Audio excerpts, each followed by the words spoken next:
তো আমাদের আজকের দিনের একদম লাস্ট স্লাইড হচ্ছে এটা। যারা কিনা হচ্ছে ম্যাথ অনেক বেশি পছন্দ করো এবং বায়োলজিতে কেন কোনো ম্যাথ নাই এর জন্য বারবার চিল্লাচালি করো যে ভাইয়া কেন ম্যাথ নাই বায়োলজিতে, সো তাদের জন্য হচ্ছে আজকের এই স্লাইডটা একদমই পারফেক্ট একটা তোমার হচ্ছে বলা যেতে পারে গিফট। কারণ এর ভিতরে আমরা অনেক ধরনের ম্যাথ দেখব এবং বুঝতেই পারছো বাকি যে তিনটা টপিক, একটা হচ্ছে কোষীয় কঙ্কাল বা সাইটোস্কেলিটন, সেন্ট্রিওল এবং কোষগহ্বর, এই জিনিসপাতিগুলোই আমাদের এই স্লাইডে আমরা আলোচনা করে আজকে ক্লাসটা এখানে শেষ হবে। সো এই জিনিসপাতিগুলোর মাঝে অনেক অনেক ম্যাথ আছে, সুতরাং একটু বোঝার কিন্তু চেষ্টা করতে হবে। আচ্ছা, শুরু করা যাক। সো আমরা প্রথমেই দেখি হচ্ছে কোষীয় কঙ্কাল কিংবা সাইটোস্কেলিটন সম্পর্কে। তুমি যদি আমার বায়োলজি আড্ডা চ্যানেলের ভিডিওগুলো দেখে থাকো অলরেডি জানবা সাইটো কথাটার মানে হচ্ছে কোষ। আমি বলছিলাম বায়োলজিতে যেখানেই তুমি সাইটো কথা বা সাইট কথাটা পাবা, CYTE অথবা CYTO, এই সাইট কিংবা সাইটো কথাটা পাবা, তোমাকে বুঝতে হবে সেখানে কোষ বোঝাচ্ছে। তাহলে কোষের কঙ্কাল, সেজন্যই হচ্ছে এর ইংলিশ হচ্ছে সাইটোস্কেলিটন। বেসিক্যালি মনে রাখবা তিনটা জিনিসকে একত্রিতভাবে সাইটোস্কেলিটন কিংবা কোষীয় কঙ্কাল বলা হয়। সেই তিনটা জিনিস কি কি? একটা হচ্ছে মাইক্রোটিউবিউলস, 2 নাম্বার হচ্ছে মাইক্রোফিলামেন্ট, আর 3 নাম্বার হচ্ছে ইন্টারমিডিয়েট ফিলামেন্ট। তাহলে আমাদের জানতে হবে মাইক্রোটিউবুল সম্পর্কে, মাইক্রোফিলামেন্ট সম্পর্কে এবং ইন্টারমিডিয়েট ফিলামেন্ট সম্পর্কে। সেই জিনিসপাতিগুলো আমি নিচে লিখছি, দেখো। সো প্রথমেই আসো আমরা মাইক্রোটিউবুল সম্পর্কে কিছু পড়াশোনা করি। সো এই জিনিসটা খুবই আমি গুরুত্ব দিয়ে বলবো যে মাইক্রোটিউবুলসের বাংলাটা অবশ্যই মনে রাখবা। এই জিনিসটা বাংলাটা মনে রাখা খুবই জরুরি, একটু পরেই আসতেছি কেন জরুরি। সো মনে রাখবা জাস্ট মাইক্রোটিউবুলসের বাংলা হচ্ছে অনুনালিকা, ঠিক আছে? মাইক্রোটিউবুলসের বাংলা কি? অনুনালিকা। আচ্ছা, এই সম্পর্কে কিছু বেসিক ইনফরমেশন জেনে নিই। ব্যাস, মাইক্রোটিউবুলসের ব্যাস হচ্ছে 10 থেকে 20 মিলিমাইক্রন। এটা মনে রাখতে পারলে খুবই ভালো। মনে রাখবো যে মাইক্রোটিউবুলস কিংবা অনুনালিকার ব্যাস কত? 10 থেকে 20 মিলিমাইক্রন। এখন এর গঠনটা হচ্ছে আমাদের বইয়ে পড়তে গেলে হচ্ছে একটু প্যাচ লাগতে পারে, তাই আমি এখানে ওই জিনিসটা হচ্ছে ব্যাখ্যা করার চেষ্টা করছি। সো একদম ধীরে ধীরে আমরা যাব। মনে রাখতে হবে মাইক্রোটিউবুলসকে যদি আমরা খুব বেশি বিশ্লেষণ করি, একদম ভিতরে গিয়ে আমরা একটা প্রোটিন পাবো। তার ভিতরে কি পাবো? Alpha beta tubulin protein.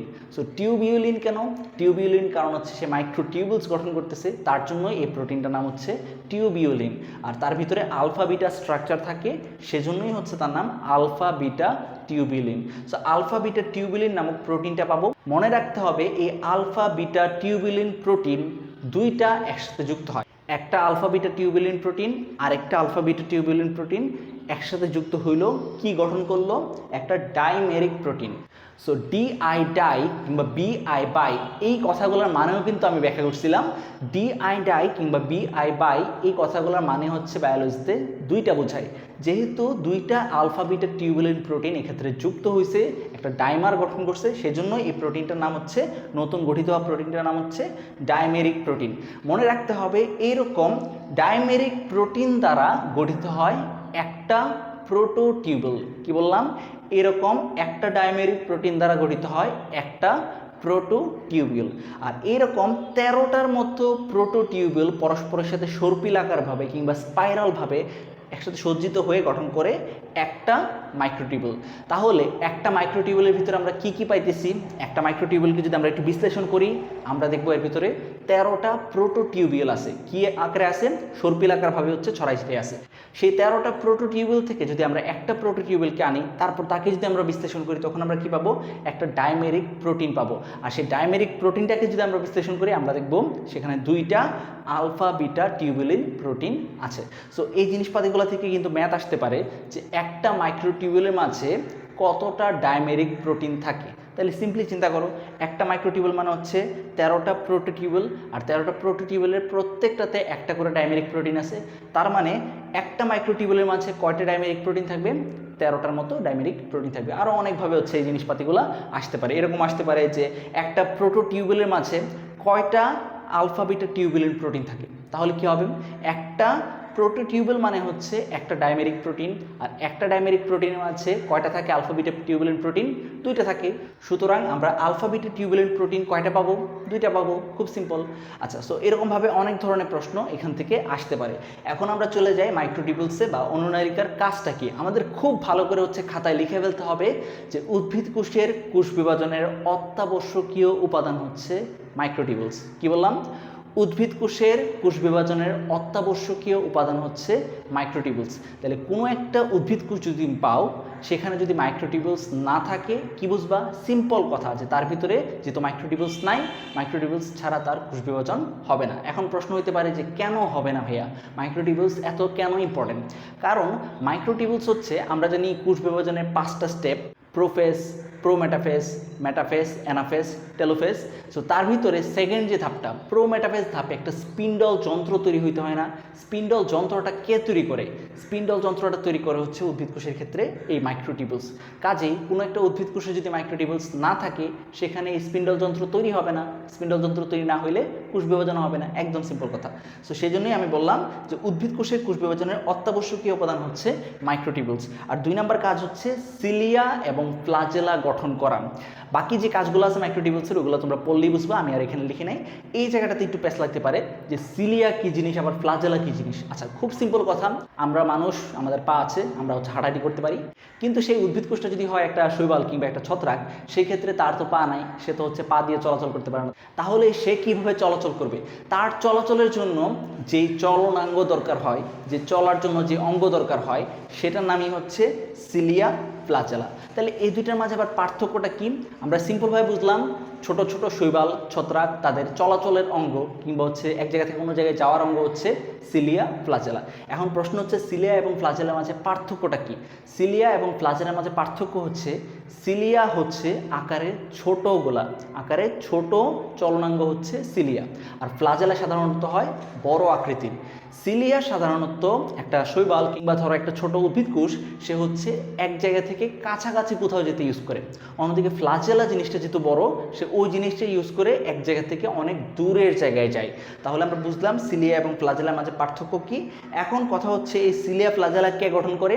আমাদের মনে রাখতে হবে, সিলিয়া ফ্লাজেলা গঠন করে হচ্ছে উদ্ভিদ কোষের মাইক্রোটিউবুলস। তাহলে খুব ভালো করে হচ্ছে এই জিনিসপাতিগুলো একটু মনে রাখতে হবে যে মাইক্রোটিউবুলসের 1 নম্বর কাজ হচ্ছে উদ্ভিদ কোষের কোষ বিভাজনের সময় প্রোমেটাফেজ ধাপে স্পিন্ডল যন্ত্র তৈরি করা, যেটা ছাড়া কোষ বিভাজন হবেই না। সুতরাং এই জন্য মাইক্রোটিউবুলসকে বলা হয় উদ্ভিদ কোষের কোষ বিভাজনের অত্যাবশ্যকীয় উপাদান। 2 নম্বর কথাটা বললাম, সে হচ্ছে সিলিয়া ফ্লাজেলা গঠন করে, যেগুলো উদ্ভিদ কোষকে কিংবা কোনো একটা শৈবাল ছত্রাককে চলাচল করতে সাহায্য করে। এরপর আমরা চলে আসি আমাদের পরবর্তী কথায়, যে সাইটোস্কেলিটন কিংবা কোষীয় কঙ্কালের মাঝে আমরা মাইক্রোটিউবুল শেষ করলাম। এবার কি করতে হবে? মাইক্রোফিলামেন্ট সম্পর্কে পড়াশোনা করতে হবে। সো মাইক্রোফিলামেন্টের অপর নাম, অন্য নামে যেটাকে ডাকা হয়, সেটা হচ্ছে অ্যাক্টিন ফিলামেন্ট। এই জিনিসটা একটু মনে রাখতে হবে। এখানে যত কিছু দেখতেছো সবই কিন্তু খুবই ইম্পর্টেন্ট ইনফরমেশন। এই টপিকগুলো কিন্তু বইতে অনেক বড় করে লেখা, অনেক বিস্তারিত করে লেখা। সো ওই জিনিসপাতিগুলোর মাঝে যেই কথাগুলো তোমার অবশ্যই জানা থাকা দরকার, এমসিকিউর জন্য খুবই বেশি ইম্পর্টেন্ট, সেই জিনিসপাতিগুলো আমি এখানে লিখছি এবং তোমাদেরকে ব্যাখ্যা করার চেষ্টা করতেছি। সো বুঝতেই পারছো, এত কিছু লিখতে ভাই আর অনেক খাটাখাটি করতেছে। সো প্লিজ হচ্ছে যে কথাগুলো লিখলাম আমি, সেগুলো একটু নিজের খাতায় লিখে ফেলো এবং এইগুলো মনে রাখার চেষ্টা করতে হবে। আচ্ছা, এখন কথা হচ্ছে মাইক্রোফিলামেন্টের অপর নাম আমরা কি বললাম? মাইক্রোফিলামেন্টের অপর নাম হচ্ছে অ্যাক্টিন ফিলামেন্ট। আচ্ছা, অ্যাক্টিন ফিলামেন্ট হচ্ছে এটার অপর নাম। আর এটার কাজগুলো কি কি? কাজ হচ্ছে 3টা কাজ। এটা একটু প্যাচ লাগতে পারে, তার জন্যই আমি এখানে লিখছি। 3টা কাজ কি? একটা হচ্ছে সাইটোকাইনেসিস, 2 নম্বর হচ্ছে ফ্যাগোসাইটোসিস, 3 নম্বর হচ্ছে পিনোসাইটোসিস। আচ্ছা, এই কাজগুলো সম্পর্কে একটু ব্যাখ্যা করা যায়। সেটা হচ্ছে সাইটোকাইনেসিস জিনিসটা কি? আমরা জানি কাইনেসিস মানে হচ্ছে বিভাজন। তাহলে কোষ বিভাজনের সময় আমরা জানি 2 ধরনের বিভাজন হয়। একটা হচ্ছে নিউক্লিয়াসটা বিভাজিত হয়ে 1টা থেকে 2টা হয়, আর সাইটোপ্লাজমটা অর্ধেক হয়। তাহলে সাইটোপ্লাজমটা যে অর্ধেক হইতেছে, সাইটোপ্লাজমের যে বিভাজন করতেছে, সেই জিনিসটার নামই হচ্ছে সাইটোকাইনেসিস। আমরা জানি একটা কোষ যদি হয় শ্বেতরক্তকণিকা, সেই ক্ষেত্রে সে যেই প্রক্রিয়ার মাধ্যমে জীবাণুটাকে খেয়ে ফেলে, ওই প্রক্রিয়াটার নামই হচ্ছে ফ্যাগোসাইটোসিস। তাহলে সাইটোকাইনেসিস গেল, ফ্যাগোসাইটোসিস গেল। এবার আসো পিনোসাইটোসিস। পিনোসাইটোসিস হচ্ছে কোষের বাইরে থেকে কোনো কিছু যদি কোষের ভিতরে প্রবেশ করে, সেই ক্ষেত্রে যে প্রক্রিয়াটা হয় তাকে বলা হয় পিনোসাইটোসিস। আর মাইক্রোফিলামেন্টের ব্যাস কত? মাইক্রোফিলামেন্টের ব্যাস হচ্ছে 30 থেকে 60 অ্যাংস্ট্রম বা 10⁻8 সেন্টিমিটার। আচ্ছা, এটা গেল হচ্ছে মাইক্রোফিলামেন্ট সম্পর্কে কথা। ইন্টারমিডিয়েট ফিলামেন্ট সম্পর্কে আমরা কিছু জানার চেষ্টা করি। ইন্টারমিডিয়েট কথাটা মানে হচ্ছে মাঝামাঝি। তাহলে এই ইন্টারমিডিয়েট ফিলামেন্টের আকৃতি কীরকম হবে? তার আকৃতি হবে মাইক্রোটিউবুলস থেকে আকারে ছোট, কিন্তু মাইক্রোফিলামেন্ট থেকে আকারে বড়। অর্থাৎ মাইক্রোটিউবুলস যেরকম ছিল আর মাইক্রোফিলামেন্ট যেরকম ছিল, তাদের আকৃতির মাঝামাঝি আকারের হবে হচ্ছে ইন্টারমিডিয়েট ফিলামেন্ট। তাদের ব্যাস হবে প্রায় 10 ন্যানোমিটার। আর ক্যারাটিন এবং নিউরোফিলামেন্ট অর্থাৎ নিউরনের কিছু পরিমাণ ফিলামেন্ট বা সুতা আকৃতির গঠনের ক্ষেত্রে এই ইন্টারমিডিয়েট ফিলামেন্টকে আমরা দেখতে পাবো। সো এই ছিল মোটামুটিভাবে মাইক্রোটিউবুলস, এরপর হচ্ছে মাইক্রোফিলামেন্ট আর ইন্টারমিডিয়েট ফিলামেন্ট সম্পর্কে কথাবার্তা। এই জিনিসপাতিগুলো নিয়েই হচ্ছে আমাদের কোষীয় কঙ্কাল কিংবা সাইটোস্কেলিটন গঠিত হয়। এই সাইটোস্কেলিটনগুলো আমাদের সাইটোপ্লাজমে ছড়াই ছিটিয়ে থাকে এবং তাদের উপরে মাছের মতো কি ভেসে থাকে? তাদের উপর মাছের মতো ভেসে থাকে হচ্ছে মাইটোকন্ড্রিয়া, ক্লোরোপ্লাস্ট, বাকি যত কোষীয় অঙ্গাণুগুলো আছে সেজন্য। সো এই জিনিসটা দেখতে অনেকটা কঙ্কালের মতো, তাই এই জিনিসটার নাম হয়েছে কোষীয় কঙ্কাল। তারপর চলে আসি আমরা সেন্ট্রিওলের কথাবার্তায়। আমাদের মনে রাখতে হবে সেন্ট্রিওলের গঠনটা। সেন্ট্রিওলকে আমরা ফ্রি অবস্থায় পাবো না, তাকে আমরা একটা থলের মতো আকৃতির বা গোলাকৃতির একটা জিনিসের মাঝে পাবো, যাকে বলা হবে সেন্ট্রোজোম। সেই সেন্ট্রোজোমের মাঝে হচ্ছে পাবো আমরা সেন্ট্রিওল। আর সেন্ট্রিওল বাদে এখানে যে তরল অংশটা থাকে তাকে বলা হয় সেন্ট্রোস্ফিয়ার। এখন সেন্ট্রিওলের গঠনটা একটু ইন্টারেস্টিং, কারণ এই জিনিসটাই হচ্ছে বইয়ের মাঝে একটু পেঁচানো করে লেখা। আমরা খুব সিম্পলভাবে মনে রাখবো, 3টা মাইক্রোটিউবুলস কিংবা অনুনালিকা একসাথে যুক্ত হয়ে গঠন করবে একটা ট্রিপলেট কিংবা ত্রয়ী অনুনালিকা। এবার একটা ট্রিপলেট কিংবা ত্রয়ী অনুনালিকা গঠন হওয়ার পর এরকম 9টা ট্রিপলেট মিলে গঠিত হবে একটা সেন্ট্রিওল। তাহলে 3টা মাইক্রোটিউবুলস বা অনুনালিকা একসাথে যুক্ত হলো, একটা ট্রিপলেট গঠিত হলো, এরকম ট্রিপলেট 9টা মিলে তৈরি হবে একটা সেন্ট্রিওল, আর এরকম সেন্ট্রিওল 2টা মিলে তৈরি হবে সেন্ট্রোজোম। সো এখান থেকে কিন্তু অনেক ধরনের ম্যাথ আসতে পারে। কীরকম?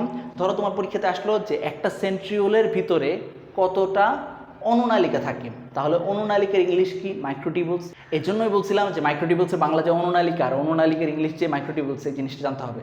একদম সিম্পল কথা, একটা সেন্ট্রিওলের কথা বলা হয়েছে। একটা সেন্ট্রিওল মানে তার ভিতরে থাকবে 9টা ট্রিপলেট, আর 9টি ট্রিপলেট মানে প্রত্যেকটাতে কয়টা করে থাকবে? 3টা করে অনুনালিকা বা মাইক্রোটিউবুলস থাকবে। তার মানে ইন টোটালি কতটা থাকবে? 3টা করে একটা ট্রিপলেট, আর এরকম ট্রিপলেট আছে 9টা, তার মানে 3 9 27টা অনুনালিকা থাকবে। এরকমভাবে প্রশ্ন আসতে পারে যে একটা সেন্ট্রোজোমের ভিতরে কয়টা ট্রিপলেট বা ত্রয়ী অনুনালিকা থাকে? সেক্ষেত্রে আনসার কী হবে? একটা সেন্ট্রোজোম মানে কি? 2টা সেন্ট্রিওল, আর 2টা সেন্ট্রিওল মানে কি? প্রত্যেকটাতে 9টা করে ট্রিপলেট, তার মানে 9 9 18টার মতো ট্রিপলেট কিংবা ত্রয়ী অনুনালিকা থাকবে। আর সেন্ট্রিওল হচ্ছে প্রাণীকোষের কোষ বিভাজনের অত্যাবশ্যকীয় উপাদান। কোনো একটা প্রাণীকোষে যদি সেন্ট্রিওল না থাকে, সেই ক্ষেত্রে আগের কারণটার জন্যই ওই প্রোমেটাফেজ ধাপে স্পিন্ডল যন্ত্র তৈরি হবে না, ওই কারণটার জন্যই হচ্ছে ওই প্রাণীকোষটা আর বিভাজিত হইতে পারবে না। আচ্ছা, এরপর হচ্ছে আরেকটা গুরুত্বপূর্ণ জিনিস, এটা পরীক্ষাতে প্রায়ই আসে, নিচের কোনটি শুক্রাণুর লেজ তৈরি করে? এটার আনসার হবে হচ্ছে সেন্ট্রিওল। সো এই ছিল মোটামুটিভাবে সেন্ট্রিওল সম্পর্কে কথাবার্তা। আমরা চলে আসি আমাদের ক্লাসের একদম লাস্ট টপিক, কোষগহ্বর। সো কোষগহ্বর জিনিসটা অনেকটা সিন্দুকের মতো, ঠিক আছে? জাস্ট সিম্পলি চিন্তা করবো এটা হচ্ছে একটা সিন্দুক। সো ওই জিনিসটা হচ্ছে উদ্ভিদ কোষে বেশি থাকে, প্রাণী কোষে থাকেই না বলা যায়, আর থাকলেও খুবই কম পরিমাণ থাকে বা আকৃতিগুলো হচ্ছে খুবই ছোট হয়। এর কারণটা কি? একটু নিচে আসতেছি, নিচে হচ্ছে এর কারণটা আমরা বুঝতে পারবো। সো এর আগে আমরা জেনে নিই যে কোষগহ্বরের বাইরে একটা আবরণ থাকে, সেই আবরণটার নাম কি? সেই আবরণটার নাম হচ্ছে টোনোপ্লাস্ট। এই জিনিসটা মনে রাখতে হবে যে কোষগহ্বরের বাইরে যে আবরণ থাকে তার নাম হচ্ছে টোনোপ্লাস্ট। আর কোষগহ্বরের কাজ হচ্ছে, আমি তো আগেই বললাম এটা হচ্ছে একটা সিন্দুকের মতো, তাহলে সিন্দুকে কি মানুষ কোনো কিছু জমা করে রাখে, এই ক্ষেত্রে হচ্ছে কোষগহ্বরের ভিতরে কি জমা করে রাখবে? কোষ খাদ্য সঞ্চয় করে রাখবে। সো সেই জন্যই হচ্ছে 1 নম্বর কাজ হচ্ছে খাদ্য সঞ্চয় করা, 2 নম্বর কাজ হচ্ছে কোষ রস। এর ভিতরে আসলে অনেক ধরনের এনজাইম কোএনজাইম একসাথে মিশ্রিত হয়ে একটা রস তৈরি করবে, যেটাকেই বলতেছি কোষ রস। এই কোষ রসটা কিসের ভিতরে আছে? কোষ গহ্বরের ভিতরে আছে। সো সেই কোষ রসের একটা গুরুত্বপূর্ণ কাজ হচ্ছে কোষের পিএইচ রক্ষা করা। তাহলে নিচের কোনটি কোষের পিএইচ রক্ষা করে, এরকম যদি প্রশ্ন আসে সেক্ষেত্রে আনসার কিন্তু অবশ্যই হবে কোষরস। আর যদি কোষরস অপশনে না থাকে সেক্ষেত্রে কোষরস কোথায় থাকে? কোষগহ্বরে। সুতরাং সেক্ষেত্রে আনসার হবে কোষগহ্বর। সো এই ছিল মোটামুটিভাবে আমাদের আজকের ক্লাস। আমি চেষ্টা করছি প্রত্যেকটা জিনিসই অনেক বেশি ডিটেলসে ভেঙে ভেঙে হচ্ছে তোমাদেরকে বোঝাইতে, যে কারণে কিনা ভিডিওগুলো আসতে একটু দেরি হইতেছে। সো একটু ধৈর্য ধরে বুঝতে হবে।